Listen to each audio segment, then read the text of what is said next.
Chapter 42, The Future. Hanyu's POV.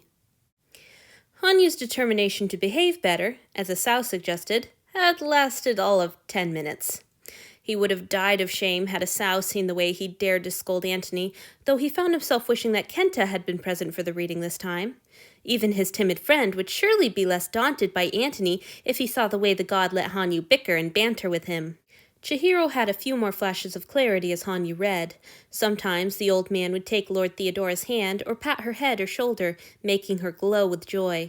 And he seemed content to listen, sometimes reacting to the story and sometimes not.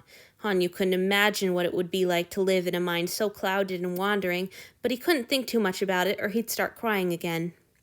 When Antony finally declared that they would need to return to his room so Hanyu could have supper, the taciturn Lord Theodora thanked him so extravagantly for coming that Hanyu felt panicky and embarrassed. He was glad when he and Antony emerged into the hallway, though he planned to come back the next day. "Well, that book was even worse than the other one," Antony commented as they strolled down the empty hall. Hanyu snickered. "You're just pouting because we all scolded you." As soon as the words were out, he was a little shocked with his own daring. However, the glare Antony turned on him was heatless. Hanyu wondered if scowling was simply reflex for the god at this point.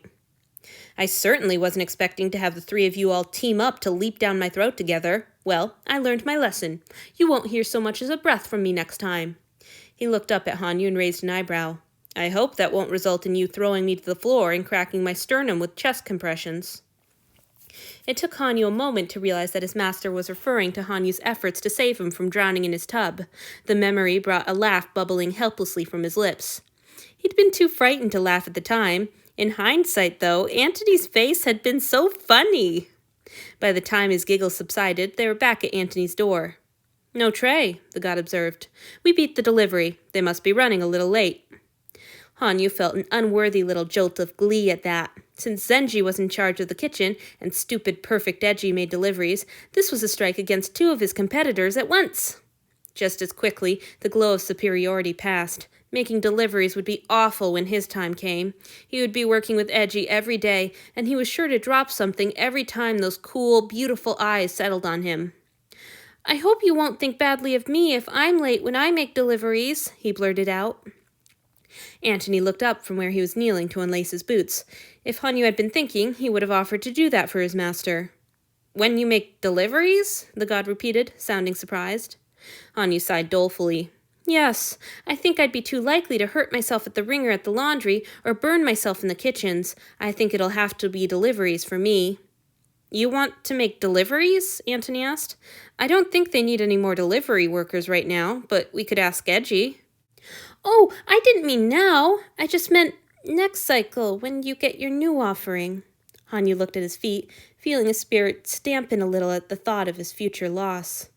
"I'm not getting one next cycle."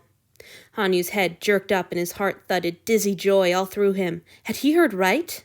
Perhaps not.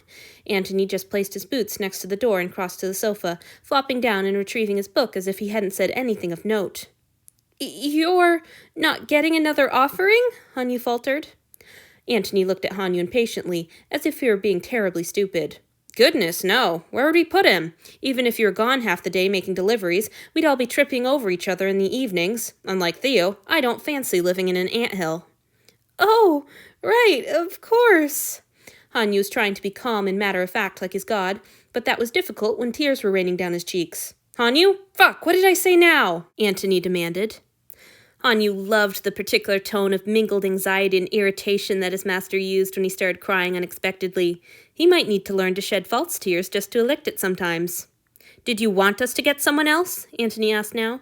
"If it matters so much to you, I suppose we could make it work." "That's not it," Hanyu whispered. You're keeping me? Really?"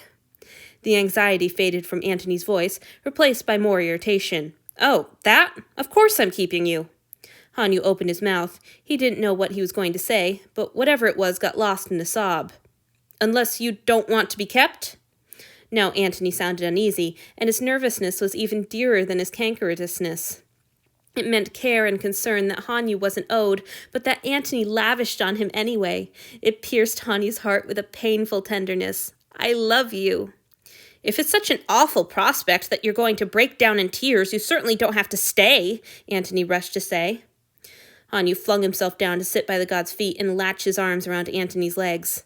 I want to stay, he wept. I'm just so happy, Antony. Thank you for keeping me. Oh, come now, boy, Antony said. His hand came down on Hanyu's head, slender little fingers stroking gently through his hair. Don't be ridiculous. Hanyu just hugged his legs tighter. After a moment, a chilly hand reached out and tipped his chin up so that his eyes met Antony's. If it meant so much to you, why didn't you say something? The god asked. If you'd just said, Antony, I want to stay after the cycle, we could have cleared this up weeks ago, and there wouldn't have been any need for these hysterics. You decided I could stay weeks ago? Antony scowled. I don't know that I ever really decided. It's not as if I held a meeting with myself to discuss it. Hanyu's first shock was fading into the purest, wildest happiness he'd ever felt. Every fiber of his body was screaming for joy and demanding some kind of motion, now.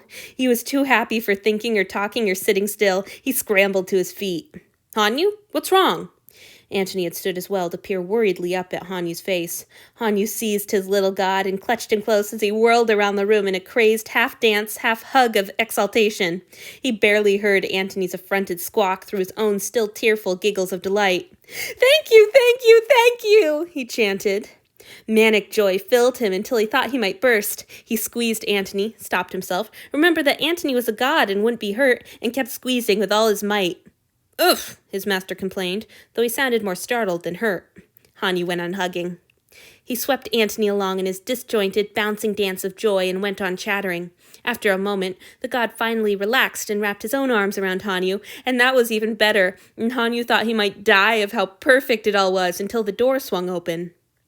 Edgy stood with a tray in his hands and stared at them with eyes so wide Hanyu half expected them to pop out and go rolling over the floorboards. Forgive me, the man stammered. I knocked, and I thought, did you say to come in? Antony grunted. This one's been saying so many things, I wouldn't be surprised. Antony's keeping me! I get to stay! Hanyu cried. The words bubbled out without a conscious decision on his part, and it felt so damn good to say them that he knew he had to tell everyone. He had to stand in the middle of the deck and sing it to every man and god on this beautiful, wonderful boat. Edgy's face snapped from confused to perfectly, politely blank. He took a few steps and set the tray on the table. I see, he said amiably. Congratulations. Forgive me for the disturbance, my lord. A deep bow, and he was gone. Hanyu didn't want to put Antony down, but now that he was the tiniest bit calmer, there was no excuse for swinging his master around like that. Reluctantly, he gave Antony a final squeeze and set him back on his feet. Well, the god said, straightening his clothes and failing to hide the little smile tugging at the corners of his mouth. I suppose that means it's time for you to eat. Start in while it's hot, will you? No cold meal punishments today. Not even for picking you up? Hanyu knew he should have been frightened and shocked with himself, but he asked the question with a grin. Not even for that, you fucking python, though you better not make a habit of it. Hanyu didn't respond to that. He had loved picking Antony up and squeezing him, and he wasn't sure if he'd be able to resist doing it again. Instead of saying as much, he dropped down into his chair and started eating. After a moment, Antony said, I had a thought.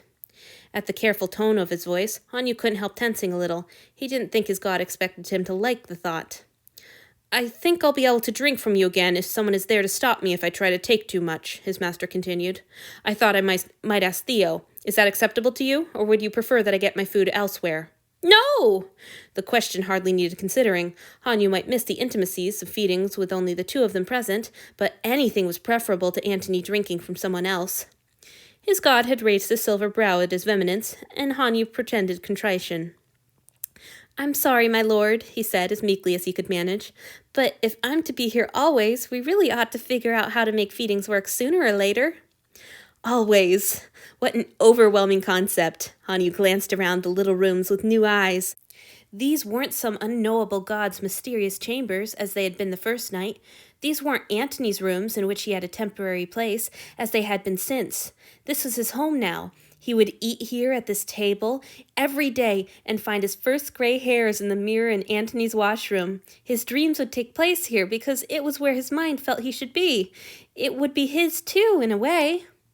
You're right, Antony sighed, and Hanyu recalled himself to the conversation. Theodora, then. We'll invite her back here, if possible. I'd rather not have half the ship watching, and half the ship lives in her rooms." "Has she always kept them all?" Hanyu was a little dizzied by the idea of so many hundreds of men. Antony frowned and tilted his head back, thinking. "I believe so.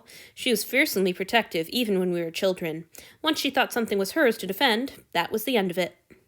As strange as it was to imagine his master as a child version of Lord Theodora was entirely unthinkable. "What about you? Have you ever kept anyone before?" Hanyu should have felt shy asking that, but he didn't. Antony's face darkened. "Yes, but it was a very long time ago. You're the first in many centuries." His god was shamefaced, but Hanyu felt a little glow of pleasure at the words, centuries.